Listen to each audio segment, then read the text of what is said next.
What's going on? Welcome to another episode of the Failed Podcast. I know it doesn't make sense, but this is our YouTube part of the Failed Podcast, and thank you for tuning in. I am trying to learn how to focus on the camera, not the screen. It's a difficult thing. I hope you enjoyed today's episode. All I gotta say, it's a little sticky. You know what these are? I think we all do. They are sticky notes. They're so important. Here we go. Why do you need them? Because you have to be able to label things.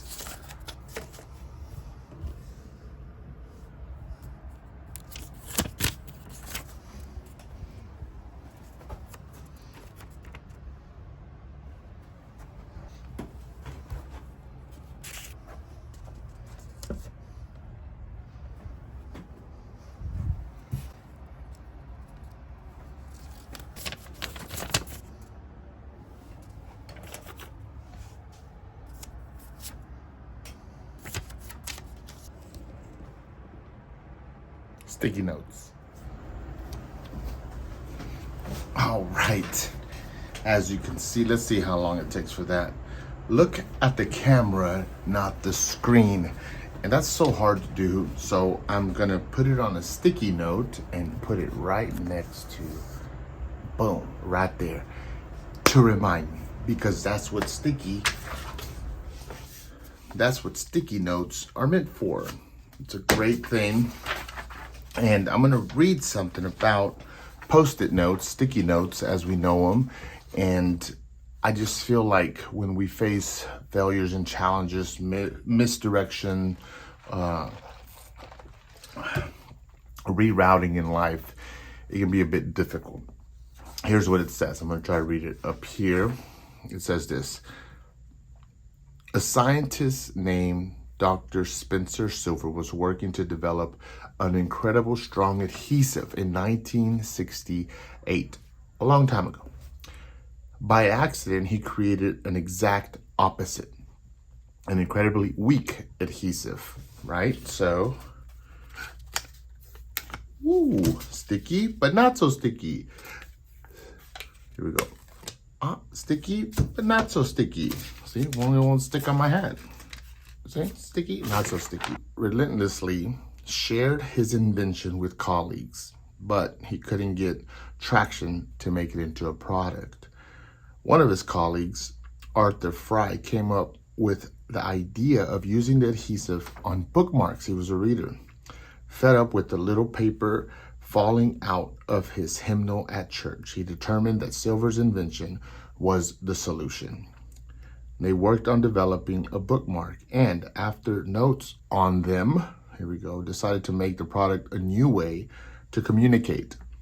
After a successful market test in Idaho, 3M began selling the Post-it note in 1979, and it rapidly grew into popularity. Now, I'll do the math at post-edit, but from 68 to 79, that a challenge or something that wasn't expected happened, and then they were trying to sell it, trying to make it happen, see what could come out of it. And sometimes we have failures and challenges and we want results quick. We're trying to find the answers and the lessons and all this good stuff, which I'm not against, right away. And sometimes you may be learning something that you're going to need later on in the future.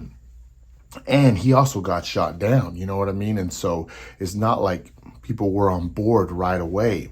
And so whenever we fail, it leaves this thing on us that makes people not believe in us, whether it be to give us another chance, to reinvest in us, or just for ourselves to believe in what it is that we're doing. And so here, the Post-it note, it's everywhere. I mean, you buy them and they come in all shapes and sizes, and they used to be cheap. They're not so cheap no more, but they're very useful.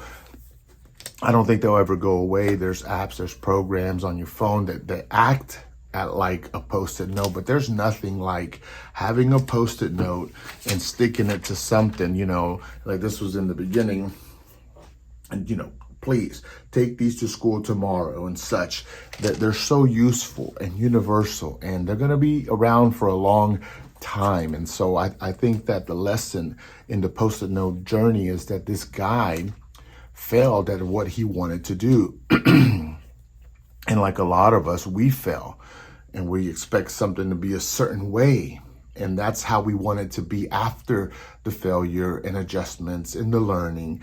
And in his case, it was the complete opposite. He didn't even see it in this way. It took someone else. It took time and application.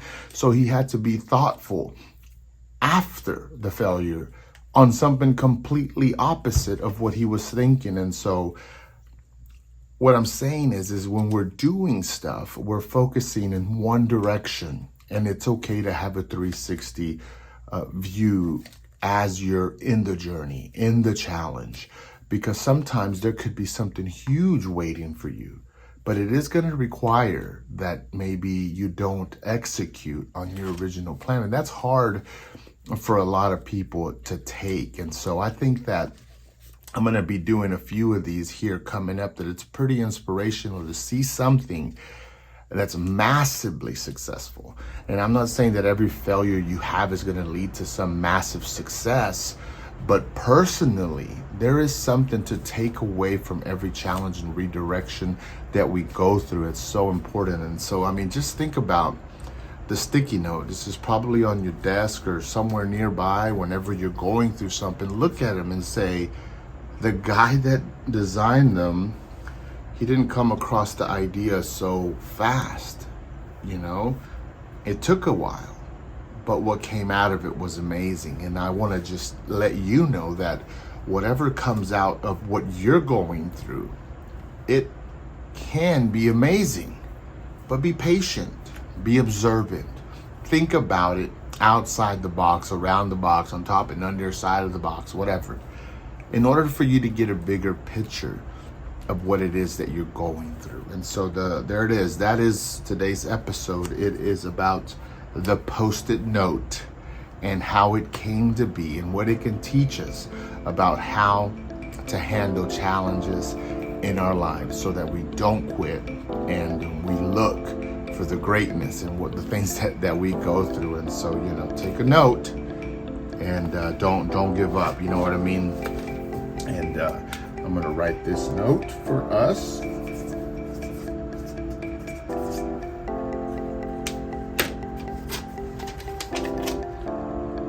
Hope you can read that.